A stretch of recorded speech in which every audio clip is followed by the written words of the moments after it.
박근혜 전 대통령이 파면 선고를 받은 지 이틀 만에 어제 저녁 삼성동 자택으로 복귀했습니다. 하지만 박근혜 전 대통령의 입장에 대한 여론과 정치권의 분위기는 간단치가 않습니다. 자세한 내용 두 분 전문가 모시고 이야기 나눠보도록 하겠습니다. 유창선 박사님 그리고 양지열 변호사 나오셨습니다. 안녕하십니까? 네, 안녕하세요. 어제 보셨습니까? 예. 네, 생중계가 됐잖아요. 전 방송에서 그죠? 예, 예. 아주 그냥 뭐 요란할 정도로 생중계가 뭐 여러 시간 이제 계속이 됐는데 네.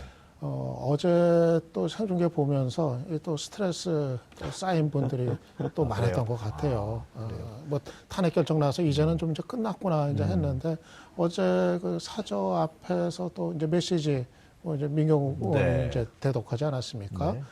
그래서 이제 사실상 이제 불복하겠다는 의사를 이제 비쳤기 때문에 네. 뭐 상당히 그 지켜보던 시청자들 국민들이 또 격앙이 이제 많이 됐는데 그 메시지 외 부분에 대해서 한번 논의가 있으니까 네. 논란이 있으니까 한번 좀 천천히 살펴보기로 하고요.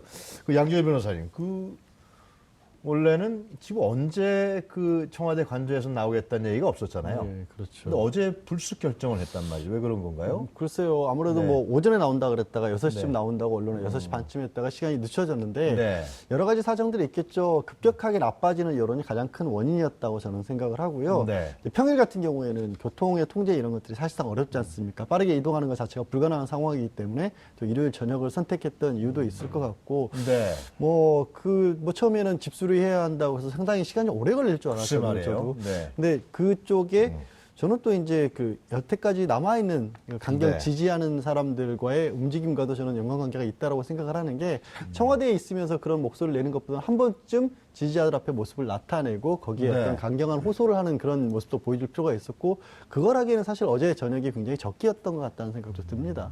그래요. 너무 길어지면 청와대에서는 나와서 모습을 보여줄 수가 없잖아요. 그 일반적인 상식으로는 이제 하여튼 대통령이 청와대에서 나오는 거니까 임기를 못 채우고 하여튼 파면돼서 나오지만 청와대에서 좀 얘기를 할 줄 알았는데 전혀 그 문제 그 관련 부분은 카메라에도 노출을 안 시키고 예. 그 출입 기자들한테도 뭐 전혀 노출이 안 됐어요. 예. 사저에 와서 했습니다. 네. 그죠? 뭐 물러나는 과정을 뭐 거의 이제 국민들한테 노출시키고 싶어 하지 않는 네. 그런 모습 아니었는가 이제 생각이 이제 돼요. 사실 뭐 어제 도착해서 뭐 본인이 직접 뭐 얘기를 했던 것도 아니고 네. 뭐 다른 이제 친박 의원을 통해 가지고 뭐 대신 이제 얘기할 정도였으니까 네. 사실은 이제 물러나는 전 과정이 물론 지금 대통령이 이제 잘못을 해서 물러날 거기 때문에 뭐 특별히 무슨 어떤 뭐 의식이라든가 이런 게 뭐 있을 그 성격은 이제 아닌데 네. 그건 맞는데 그래도 또 이제 이렇게 여러 가지 나라를 혼돈 속에 몰아놓고서 그러고서 이제 물러나는 전직 이제 대통령 입장에서는 뭔가 좀 이제 국민들을 상대로 해서 좀 이제 거쳤어야 될 과정은 좀 있어야 됐던 거 아닌가. 최소한 이제 국민들에게 어떤 사과라든가 뭐 송구스러움 같은 거 이런 거는 좀 기본적으로 좀 제대로 하면서 물러났어야 되는데 네. 어제 뭐 얘기는 뭐 정반대였던 것 같아요. 어제 그 메시지 박근혜 전 대통령의 메시지죠. 제가 한번 읽어보면요. 대통령으로서의 소명을 끝까지 마무리하지 못해서 죄송하다. 믿고 성원해 주신 국민 여러분에게 감사드린다. 모든 결과에 대해서는 제가 안고 가겠다. 여기서부터 이제 중요한 대목인 것 같아요. 모든 결과에 대해서는 제가 안고 가겠다. 시간이 걸리겠지만 진실은 반드시 밝혀진다고 믿고 있다. 양지열 변호사님, 모든 결과에 대해서는 제가 안고 가겠다. 이건 헌재 판결을 수용한다는 얘기입니까? 그렇게 보이진 않는데요. 그렇습니까? 일단 왜냐하면 뒤에 나오는 말이 시간이 걸리더라도 진실을 밝히겠다는 얘기는 지금은 진실이 아니sha는 얘기지 않습니까? 시간이 더 필요한다라는 거죠. 네. 지금 상황은 받아들일 수 없다는 거고요. 그리고 메시지 나온 게 이게 청와대를 떠나면서 나온 게 아니라 네. 떠나는 모습을 보여준 게 아니라 어제 모습만 놓고 보면 어디 금우환영하는 그러니까 국민들에게부터 떠난다는 게 아니라 자신을 지지하는 사람들의 품에 안기는 모습이었죠. 네. 그리고 거기에 던진 메시지였고 그 앞부분이 나온 게 보면은 그렇지 않습니까? 그동안 고생해준 국민들에게 고맙습니다. 입니다. 성원하고 지지해준 국민들에게. 그 성원하고 지지해준 국민들이 있고 그를 떠나보내게 만든 국민들이 있는 거 아니겠습니까? 그렇군요. 네. 그러니까 그 사람들에게 나는 다시 돌아왔다는 거고 기다려주면 내가 이 진실을 밝히겠다라는 네. 모습을 웃음띠 모습으로 봤기 때문에 지지하는 사람들의 입장에서는 대통령이 잘못했다고 여겨지는 게 아니라 네. 뭔가 억울한 일을 겪고 있지만 이제 무고하기 때문에 밝혀질 것이다라는 메시지를 받은 거죠.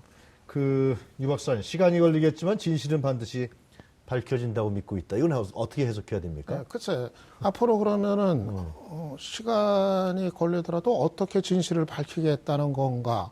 박 전 대통령이 이제 무슨 생각하고 있을까? 좀 상상을 해보면은요. 네. 뭐 또 여러 가지 뭐 상상 못했던 그런 언행들이 앞으로도 또 있을 수가 있겠다. 일종의 박 전 대통령이 좀 전국의 폭탄처럼 여전히 또 자리하는 거 아닌가? 네. 이런 이제 우려가 이제 듭니다.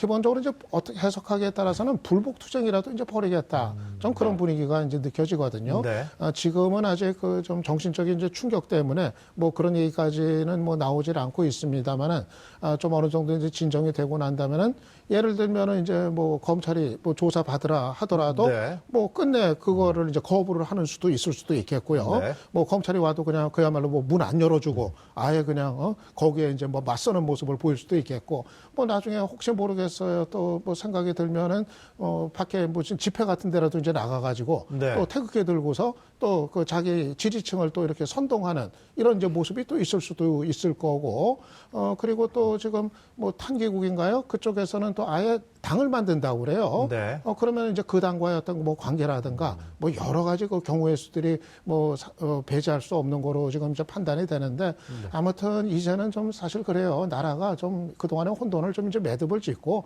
이제는 좀 2달 안 되는 시간 안에 이제 대선 치러야 되니까 좀 차분하게 대선에 이제 집중을 해야 되는 시기인데 박 전 대통령이 또 어떤 돌출적인 또 언행을 할까 뭐 여러 가지 그 걱정이 아직은 또 살아있는 상태인 것 같습니다. 그 양질 변호사님 결국 어제의 박근혜 전 대통령의 메시지는 헌재 판결에 대해서 승복하지 않겠다는 거로 봐야 되는 거죠? 현실적으로 그렇게밖에 생각할 수가 없을 것 네. 같아요. 지금 헌법재판소는 주로 이제 검찰특별수사본부에서 기소를 했던 내용에 기초를 해서 국정농단에 가서 다 사실을 인정을 했는데 진실이 아니라는 얘기죠. 진실을 앞으로 밝히겠다는 얘기는. 네. 물론 저는 기대는 안 했습니다. 말씀드린 것처럼 검찰이 밝힌 내용을 이미 헌재가 인정을 했기 때문에 거기서 내가 승복한다라고 하는 건 유죄를 자백하는 것과 마찬가지이기 때문에 그렇게까지는 솔직히 기대도 안 했어요. 네. 다만 헌법재판소 결정문에 나와 있듯이 검찰 수사도 안 받고 특검 수사도 안 받고 청와대 압수수색도 막아버리고 헌법재판소도 한 번 안 나왔잖아요. 지금 진실 밝힐 거 시간이 걸릴 거 없어요. 검찰 수사 당장 응해가지고 거기서 정정당당히 다 해명하면 그러면 되네요. 진실 빨리 밝혀집니다. 네. 그럼 뭘 그렇게까지 복잡한 얘기를 하십니까?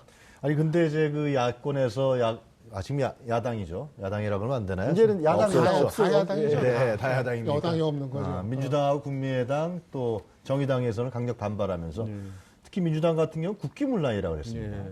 그러니까 이게 헌재 판결을 뭐 승복 안 하겠다 그런 건 아니지만 사실상의 불복을 얘기했다는 것은 헌정 질서에 대한 문제까지 거론되는 것 같습니다. 충분히 그렇죠. 아니 국기문란 얘기는요. 처음에 야당이 아니라 그랬죠. 민주당에서. 민주당에서 한 얘기가 아니라 박 전 대통령 본인이 2004년도에 노무현 전 대통령의 탄핵을 앞두고 했던 말입니다. 그렇습니까? 헌법재판소의 결정에 승복하지 않은 것은 국기문란이고 체제를 부정하는 것이라고 했습니다. 근데 지금 정확히 불법하다는 말은 안 했지만 네. 거의 그런 식의 얘기를 비췄지 않습니까?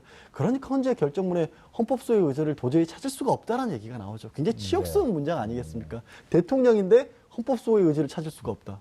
얼마나 무서운 말입니까? 유찬선 박사님 어제 보면은 그 친박의 핵심 의원들이 다 출동했더라고요. 네. 그 누가 오다를 내렸는지 하여튼 간에 서청원, 최경환 의원부터 해서 조원진, 그거 어떻게 우리가 해석해야 됩니까? 자유한국당이 지금 상당히 복잡하고 좀 네. 당혹스러운 것 같아요. 아무래도 뭐 파면 결정이 이제 나니까 그에 대한 이제 직접적인 책임이 있는 한국당의 책임 네. 이게 이제 더 부각이 될 수밖에 없는 거고 당장 지금 황교안 대행의 그 여론조사 요 며칠 나온 거 보니까 지지율이 더 이제 그 이후에 탄핵 결정 이후에 이제 하락하는 이런 네. 추세가 뭐 뚜렷하게 공통적으로 이제 나타나고 있고 아마 한국당 입장에서는 대선 어떻게 치를지 그야말로 속수무책의 난감한 상황으로 이제 들어갔다고 할 수가 있을 것 같아요.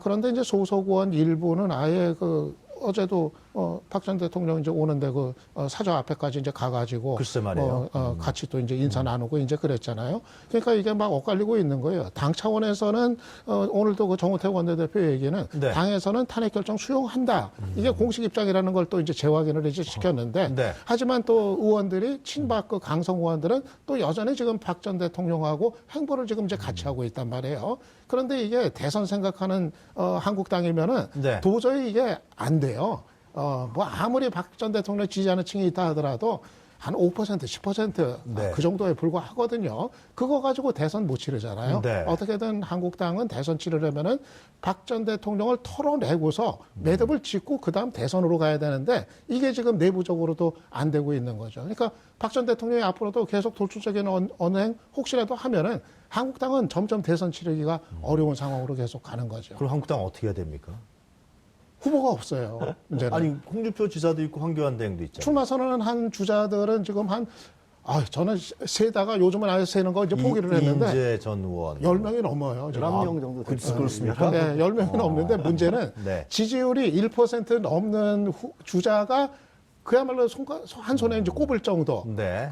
넘어봐야 뭐 한 2% 네. 이 정도고 이제 그러니까 만약 한교안 대행이 저는 출마 포기할 거라고 예상을 하는데 주저앉으면은 포기하면은 네. 그때는 정말 뭐 한 5% 넘어야 아마 TV 토론이라도 나갈 걸요.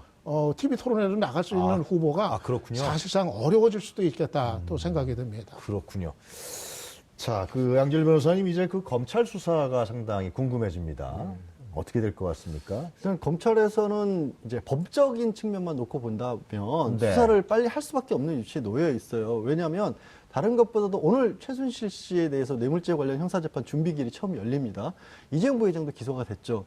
다 공범이거든요. 박 전 대통령하고. 공범에 대해서는 재판이 이미 시작됐는데 네. 좀 공범인 사람은 수사도 안 받고 있다? 이거는 결론이 안 맞는 거거든요. 특히 특검법 같은 경우는 1심 재판은 3개월 이내에 끝내도록 하고 있습니다. 그렇습니까? 예, 그렇기 때문에 이 여타의 그 균형이라는 걸 맞고 재판이 모순된 결과가 나오지 않기 위해서라도 사실은 박 전 대통령에 대한 수사를 시작을 해야 하고요. 네. 또 어떤 다른 검찰의 어떤 외부적인 사정을 보면 그동안에 검찰이 사실 특검이 그렇게 주가를 올리는 동안 활약을 하는 동안 검찰은 네. 속이 쓰렸을 거예요. 그렇죠. 검찰이 받았어야 될 신뢰인데 가뜩이나 사기가 많이 꺾어져 있을 때 검찰이 그 주목을 받지 못하고 특검이 성과를 내니까 네. 뭐 이렇게 제가 질투한다 그런 의미가 아니라 그만큼 국민들이 사실 검찰에 보고 있는 눈이 그렇게 좋지는 않거든요. 네. 그 신뢰를 회복을 해야 하는데 지금 당장 조금 전까지도 말씀 나눈 것처럼 전 여권이었던 자유한국당은 대선 주자도 불필요한 정도면 네. 정권 교체 가능성 그만큼 높잖아요. 검찰이 우물쭈물하는 모습을 보였다가 나중에 어허. 검찰도 된소리 맞을 수 있거든요. 네. 그러니까 그런 여러 가지 사정 때문에 수사를 서둘러야 하는데 문제는 초도에 잠깐 말씀하신 것처럼 하는데.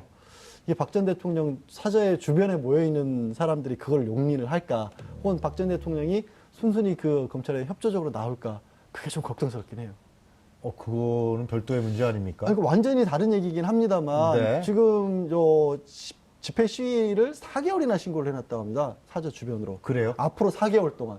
그럼 매일 거기 진을 치고 있겠다는 건데. 네. 그러면 뭐 예를 들어서 소환에 응하지 않거나 해서 뭐 검찰 수사관이 찾아가는데 거기서 뭐 결사항제라는 식으로 막아 나서고 이러면 굉장히 좀 산업 모습이 벌어질 수도 있고 네. 검찰 입장에서도 그걸 또 공권력으로 강제 진압하기엔 또 다른 너무나 큰 무리수가 될 수 있기 때문에 상당히 힘든 어떤 수사가 될 수도 있죠. 청와대 압수수색 문제는 어떻게 보십니까? 그거는 네. 이제라도 해야죠. 네. 모르겠어요. 지금 도대체 이제 박 전 대통령이 뭐 한 이틀 청와대에서 나오지 않고 있으면서 네. 여러 가지 뭐 기록물이나 자료들 또 어떻게 손을 댔는지 뭐 이건 따로 별도로 뭐 확인이 이제 돼야 될 것 같은데요. 기본적으로 뭐 청와대 여전히 앞으로 그 수사에 필요한 이제 증거물들 그건 네. 여전히 있습니다. 기본적으로 뭐 서버라든가 뭐 여러 가지 것들이 뭐 이제 확인돼야 될 것들이 있기 때문에 검찰은 뭐 당연히 뭐 이제라도 압수수색 뭐 이제 들어가야 될 거고요. 전에처럼 이제는 뭐 청와대에서 맡기는 현실적으로 뭐 불가능할 겁니다. 오늘도 뭐 한광욱 실장 비롯해서 수석들이 다 지금 사의를 표하지 않았습니까? 경호 실장도 그만두나요, 그럼? 경호 실장은 경호 실장도 지금은 아마 사의를 표명한 겁니까? 예, 거기 아마 포함이 돼 있는 500명 글쎄 포함이 된 걸로 알고 그래요? 있어요. 9명 가운데 아마 포함이 됐으라고 생각이 네. 되는데요. 뭐 대통령이 없는데 뭐 경호실이 뭐 지금 뭐 의미가 있겠습니까? 네. 그렇기 때문에 지금 뭐 누가 특별히 맡고 나설 그런 이제 주체도 사실상 지금 없는 상태이기 때문에 이제는 아마 검찰이 뭐 영장 발부 받으면은 압수수색은 가능하지 않겠는가. 그리고 압수수색은 여전히 지금 박 대통령에 대한 조사가 남아 있기 때문에 여전히 필요하다. 그렇게 보면 되겠습니다. 지난번 특검에서 압수수색을 하려고 할 때 그리고 권한대행인 황교안 대행에게 그걸 허가해달라 그러니까 황 대행이 비서실장하고 경호실장한테 물어봐라 그랬단 말이죠. 그러게요. 참 이번에도 어차피 대통령 권한대행이니까 그 청와대에 들어가는 문제에 대해서 황 대행에게 뭐 얘기하지 않겠습니까? 현실적으로는 황건한 대행밖에 없죠. 네. 지금 말씀하신 것처럼 수리될지 여부는 불투명하지만 어쨌든 500명의 일괄 사퇴를 냈으니까 네. 그게 만약에 수리되면 정말로 거론할 사람이 없어지지 않습니까? 사실 지난번에도 누가 봐도 상식적으로 결정권자는 황건한 대행이었지만 네. 경호실장과 비서실장이 거부했으니까 법과 원칙에 따라 그들이 거부한 거니까 나는 할 말이 없다는 식으로 발을 빼셨지 않습니까? 네. 지금은 이제 발을 뺄 수 있는 명분도 없고 또 사실상 그때도 뭐 황건한 대행이라기보다는 어쨌든 대통령의 직무는 정지 상태였지만 청와대에 있었기 때문에 네. 대통령의 의중 때문에 이거를 거부를 했다라고 보는 게 맞거든요. 네. 근데 지금은 이제 황건한 대행이 결정적으로 정해줘야 되는데 법적으로는 달라진 상황이 없어요. 네. 왜냐하면 대통령 개인, 박 전 대통령 개인은 나갔지만 여기는 대통령의 직무 공간이기 때문에 여전히 국가안보시설인 건 맞거든요. 그러니까 법은 달라진 게 없고 상황만 바뀐 거고 글쎄 또 국가안보기밀시설이기 때문에 그 곤란하다. 논리, 예, 그 논리는 하나도 달라진 게 없어요. 다만 네. 황건한 대행이 얼마나 적극적으로 그걸 수용하느냐 마느냐에 달려 있는 거예요. 아니, 그러니까 제 얘기는 또 이제 청와대에서 네. 청와대 지금 누가 남아있을지 모르겠지만 하여튼간에 그 국가안보 기밀사항을 드러내면 큰일 나기 때문에 청와대 압수수색 곤란하다 이렇게 또 나올 수 있는 거 그 아닙니까? 논리는 똑같다는 거죠. 그 법적 논리는 달라질 게 없어요. 지금 상황. 네. 여전히. 그렇군요. 그 압수수색을 하면 여러 가지 그 증거 자료를 검찰에서 획득하지 않겠습니까? 지금이라도. 네. 지난번에 검찰도 그랬고 네. 뭐 특히 이제 특검 쪽에서 그 당시 압수수색 시도하면서 나왔던 얘기는 필요하다는 판단을 한 거였거든요. 네. 그게 이제 의례적으로 하는 게 아니라 정말 뭐 증거를 인멸했다 하더라도 예를 들어서 뭐 청와대 뭐 이제 서버 같은 거 좀 확인해 보면은 정말 뭘 증거를 이제 인멸했는지 이것까지도 다 확인이 이제 가능하다 그래가지고 지금 상태에서 아무튼 압수수색을 하면은 충분히 많은 의미 있는 것들을 얻어낼 수 있다 그런 판단을 위해서 이제 했던 거니까 그 유효성은 뭐 지금도 뭐 여전하다 그렇게 이제 보면 되겠죠. 양지열 변호사님 앞으로 검찰의 특수본에서 이제 수사를 맡는데요. 그렇게 되면은 어떠한 죄명과 어떤 혐의 사실 갖고 다루게 됩니까? 지금 박 전 대통령이 받고 있는 혐의는 13가지에 이르죠. 주로 그렇게 이제 많습니까? 13가지입니다. 예. 주로 이제 권한남용과 관련된 직무유기라든가 그러니까 직무유기 쪽이 많이 있고 직권남용도 있는데 거기에 이제 특검에서 추가한 것이 블랙리스트와 관련된 직권남용이 있고 네. 또 결정적으로 삼성 이재용 부회장을 구속하면서 이 부회장은 뇌물 공여이기 때문에 네. 박 전 대통령은 뇌물 수수가 되는 거거든요. 이게 수수의 액수가 지금 액수로는 그 액수 그대로라면 특가법상 10년 이상 무기징역형이 가능한 그런 그걸 중범죄입니다. 받았다는 부분이 예, 증명이 중범죄입니다. 되면. 사실은. 네. 그렇기 때문에 그게 가장 핵심이 되겠죠. 아무래도 수사의 핵심은. 그렇군요. 그 유창선 박사님은 저 문제는 어떻게 보세요? 검찰 수사가 이루어지면은 이것이 조기 대선에 영향을 미칠 것이다. 정치적인 문제로 비화되기 때문에 상당히 좀 조심해야 되는 거 아니냐 이런 얘기도 있습니다. 네. 네. 사실은 지금 뭐 민주당이라든가 뭐 국민의당 네. 이쪽에서들도 조금 이제 조심스러워하는 기류는 있어요. 역풍을 맞을까봐 그런 건가요? 그러니까는 박 전 대통령 문제를 이제는 좀 매듭 짓고 네. 대선으로 이제 좀 갔으면 하는 그런 바람이 이제 있는 거거든요. 네. 그러니까 언제까지나 이제 박 전 대통령 문제 가지고 서로가 그냥 뭐 계속 이거를 이슈로 삼아 가지고 가기에는 좀 부적절하다 하는 이런 판단 속에서 각자 털고 가려고 하는데 근데 지금 박 전 대통령 쪽에서 계속 그거를 이제 이슈화 이제 시키려는 그런 이제 태세인 거니까는 네. 사실은 특히 그 기존의 이제 야당들 입장에서는 이게 좀 이제 신경이 한편으로 이제 쓰이기는 쓰이죠. 그러니까는 네.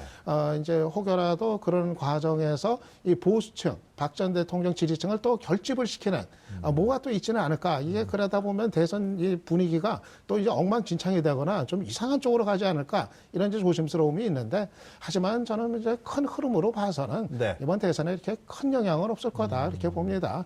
아무리 뭐 극한적인 행동하고 뭐 이상한 행동하더라도 어차피 거기는 지지하는 층이 아무리 보여도 네. 지금 그런 행동 동의하는 층은 또 한 5%, 뭐 많아봐야 10%그 안쪽이라고 생각되거든요. 전반적인 그 대선 정국의 분위기를 뭐 다른 엉뚱한 쪽으로 끌고 가는 거는 기본적으로 좀 역부족이다 이렇게 봅니다. 양질 변호사님 보시기에는 검찰에서 수사가 적극적으로 실시된다면요. 소환도 되고 예를 들면 뭐 그 이후의 문제지만 뭐 구속 부분까지도 뭐 영장 청구가 되고 그러면은 그것이 대선 정국에 어느 당에 유리하게 될 거라 불리하게 될 것 같아요.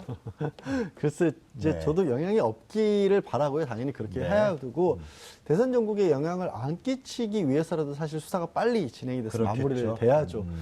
지금 어쨌든 5월 9일이 가장 강력하게 예상이 되면 네. 수사 마무리하는 데는 한 달 정도면 충분하거든요. 그래요? 왜냐하면 그만큼 특검에서도 많이 수사를 했기 때문에 공범인 다른 사람은 이미 재판이 시작됐지 않습니까? 네. 사실 확인 정도의 작업 정도가 거치면 되기 때문에 길게 할 필요는 없는 상황이라고 저는 믿고 있고, 그래서 빨리 뭐 선을 그어줘야 되는데, 그게 만약에 길어져서 대선 전후까지 가버리게 된다면 실제로 저는 아주 무시할 수만은 없는 상황은 될 것으로 보입니다. 왜냐하면 그러면 빨리 소환을 해서 예. 조사를 마쳐서 그걸 뭐 기소를 하든지 아니면 불기소를 하든지 결정을 검찰에서 내려야 된다. 그럼요. 말씀하신 것처럼 사실 네. 오늘만 해도요. 네. 원래 이제 탄핵이 지난주에 인용이 됐으니까 네. 이제는 뭔가 야권이 됐든 지난 여권이 됐든 대선 주자급들이 앞으로 미래 대한민국을 위해서 어떤 일을 펼치겠다가 뉴스의 중심에 서야 하는데 네. 대통령 어제 들어가면서 우선내 만회하는 얘기를 저희도 하고 있지 않습니까? 이게 벌써 영향이 아니고 뭐겠습니까? 네. 수사도 길어지면 마찬가지 일이 벌어질 수 있죠. 그러니까 가급적 이제는 저래야 될 것 같아요. 정치권은 좀 대선에 이제 집중하고 네. 사실은 또 이제 국민들도 이제 어느 후보가 좋은 후보인지 잘 이제 고르는 거 거기에 좀 집중을 하는 게 바람직하고, 그 대신 박 전 대통령에 대한 이제 조사라든가 이 사법 처리, 이거는 검찰이 좀 전적으로 책임을 져야죠. 그거는 검찰이 정말 맡아가지고 뭐 이제는 좀 법적 절차 지금 들어갈 때가 이제 된 것 같아요. 네. 청와대 압수수색이라든가 또 이제 뭐 소환 일자에 대한 어떤 뭐 조율 내지는 어떤 통보라든가 네. 뭐 하루 이틀 이제 시간 더 주고는 그다음부터는 그 뭐 법이 뭐 만인 앞에 이제 평등한 건데 그거 이제 들어가야죠. 들어가고 뭐 이렇게 또 너무 지금 양 변호사 말씀하신 것처럼 대선 코앞에 두고서 뭐 또 이 문제가 또 불거지지 않도록 좀 진작에 좀 아예 그렇게 하는 게 낫겠다 좀 싶습니다. 그러면 남은 시간 우리 대선 얘기 좀 할까요? 네. 지금 대선 판도가 하여튼 박근혜 전 대통령의 이 워딩이 좀 영향을 미치겠습니다만은 지금 여론조사 부분은 아직도 문재인 후보가 1위를 독주하고 있습니다. 그죠? 이제 민주당 경선도 이루어질 것 같고요. 어떻게 보십니까? 네, 그렇죠. 지금 근데 가장 주목해야 될 특징이 네. 이 보수 정당들이 뭐 대체로 예상은 했지만은 실제로 지금 거의 괴물 상태에 들어간다. 뭐 이 점을 좀 주목할 필요가 있을 것 같아요. 네. 일단 황교안 대행이 아마 출마가 사실상 지금 어려울 것 같고 뭐 이 상태에서는 그리고 아까 얘기한 것처럼 한국당에 뭐 지지율 나오는 의미 있는 후보가 지금 거의 뭐 찾기가 불가능해지는 상황이고 네. 바른정당 역시도 이제 마찬가지고 그러다 보니까 그쪽에서는 지금 이제 김종인 전 의원과 좀 결합을 해가지고 글쎄 말이에요. 좀 반문 연대 이걸 해가지고 돌파구를 찾으려고 이제 하는 모습인데, 근데 저는 그게 실패할 거라고 보거든요. 기본적으로 김종인 전 의원은 자신의 킹이 되려고 하고 있어요. 근데 생각해 보세요. 다른 사람들도 바보가 아닌 이상 네. 지지율 1%가 나올지 안 나올지도 모르는 사람을 믿고서 그 어떻게 그 세력들이 이제 모이겠어요. 네. 기본적으로 이제 실패하게 이제 돼 있고, 그래서 저는 그렇게 내다 봅니다. 이 탄핵 결정 난 거 이거를 거치면서 문재인 전 대표가 여전히 지금 선두를 질주하고 있는 거고 아마 경선에서 후보로 선출이 되리라고 봅니다. 이변은 없을 거라고 이제 보고. 안희정 지사도 상당히 부각되는 것 같던데요. 그런데 한 번 꺾였습니까? 꺾인 이후에 예. 지금 저 문제예요. 지금 안 지사의 그 지지율을 받쳐주고 있는 게 네. 그동안 유입된 중도 보수층이 많은데 네. 선거인단 신청하고 야당 가서 투표할 층은 대체로 아니거든요. 지금 이제 160만 명을 넘었다 그런단 말이죠. 그럼 예. 220만 명을 넘게 되면은 안희정 지사한테 유리한 것이 아니냐 이런 해석도 있습니다. 글쎄, 저는 네. 좀 그렇게 보질 않아요. 그래요? 안지사 지금 여론조사 지지율 받치고 있는 층은 네. 상당히 좀 허수가 많다. 저는 좀 그렇게 이제 보기 때문에 네. 저는 문재인 전 대표 그 선출에는 뭐 이변은 없다. 저는 이제 저는 그렇게 판단을 하는데 네. 개인적으로 네. 그렇게 되면은 보수 정당은 괴멸이 되고 그런 상태에서 국민의당 그 안철수 전 대표가 항상 얘기하고 했던 거 있잖아요. 네. 문재인 대 안철수 대결이 결국 될 거다. 이게 실제로 가능성이 전 열려 있다고 봐요. 그래서 아마 네. 본선에 가면은 문재인 후보를 안철수 후보가 추격을 하는 양상으로 1강 1중에서 이제 시작을 해가지고 안철수가 문재인 후보를 추격하는 걸로. 그렇죠. 네, 그렇게 되겠죠. 저는 아마 이번 대선이 결국 이제 본선 과정에서는 네. 그렇게 가지 않겠나 보고, 그럴 경우는 결국 갈 곳을 못 찾아서 방황하는 자기들 후보를 제대로 못 갖고 있는 보수층이 과연 막판에 캐스팅 보트 역할을 어떻게 하게 될 건가 이런 게 또 상당히 변수가 될 수 있다. 좀 그렇게 좀 봅니다. 양지열 변호사님 보기에는 지금 국민의당에서 손학규 후보하고 안철수 후보하고 경선을 하는데 그 경선률 협상이 됐다 그러는데 또 안 된 것 같고, 예. 글쎄 완전 국민 경선으로 한다고 했다가 또 그것에 대해서 다시 이기를 제기를 해서 네. 협상이 잘 안 되는 것 같아요. 근데 네. 이게 단순히 당의 경선 룰로 비칠까요? 아니요. 그게 아니라 국민들이 보기에는 얼마만큼이나 준비된 정당, 준비된 후보인가의 모습으로 비출 수 있다라고 봅니다. 네. 그러니까 지금의 어떤 촛불로 일어난 대통령의 탄핵 같은 경우에는 이거를 87년의 민주항쟁과 비교하는 분들도 많이 계세요. 근데 저는 그보다 훨씬 사회가 복잡해졌다. 네. 졌지 않습니까? 사실 그때만 해도 군사정권의 어떤 독재라는 것과 민주주의를 갈망하는 사람들과의 선이 분명히 있었어요. 지금은 그 사이에 지나는 10여 년 동안 그래서 저는 이걸 편의상 보수 진보라고 부르지만 보수 진보도 아니라고 보는데 네. 어떻게 보면 부패했던 권력에 대한 염증을 굉장히 많은 시민들이 느끼고 있고 국민들이 느끼고 있고 그거를 누가 잘 추스려서 다시 한번 대한민국을 공정하고 살 수 있는 나라 이게 뭐 옛날처럼 무슨 사회주의, 민주주의 이런 자본주의 이런 갈등이 없잖아요. 이제는 더 이상 지금 네. 정리가 됐고 하기 때문에 그러려면 이렇게 지금 탄핵 정부에서 불안해지는 국가를 누가 잘 다시 이끌고 준비해서 안정되게 끌고 나갈 수 있는가를 봐야 하는데 당 경선 룰도 제대로 못 가르고 있다라는 모습을 보이면 그게 도움이 될까요? 네. 그 전순 박사님 마지막으로 간단하게 지금 이제 결국은 탄핵 국면 이후의 대선이 적폐청산이라든가 개혁이 담론이 될 것인지 아니면 통합과 화합이 담론이 될 것인지 이 부분이 부딪히는 것 같아요. 어떻게 예. 보십니까? 예. 그런데 사실 적폐청산 부분에 대해서는 네. 그동안 저 국회가 또 한 게 또 없죠. 네. 좀 없는데 네. 이 대선 주자들마다 좀 막상 얘기 나오는 거 보면은 좀 대동소이해요, 사실은. 네. 그래서 지금 뭐 한국당 제외하고는 네. 거기는 뭐 적폐라는 게 없다고 주장을 이제 하는 이제 정당이니까는 네. 아예 얘기가 이제 안 되고 다른 정당들은 그래도 어느 정도 적폐 청산에 대해서는 뭐 누가 집권하든 간에 뭐 기본적인 의지는 갖고 있다. 그래서 네. 거기서 뭐 이렇게 큰 차이가 발생할 것 같지는 이제 않아요. 아, 그래요? 오히려 이제 그거보다는 저는 이번 대선에서는 중요하게 부상이 되는 게 좀 그 능력. 그러니까 앞으로 어떤 대비하는 이제 능력이라든가 네. 이제 좀 혼돈스러운 이제 상황 여러 가지 그 위기, 경제 위기, 안보 위기 이런 거를 잘 풀어나갈 수 있는 그런 어떤 리더십, 능력 같은 거 네. 이런 거가 상당히 좀 비중이 두어지는 선거가 되지 않겠는가 그렇게 좀 알겠습니다. 되다 봅니다. 자, 오늘 두 분 말씀 잘 들었습니다. 감사합니다. 네, 지금까지 유창선 평론가 그리고 양지열 변호사였습니다.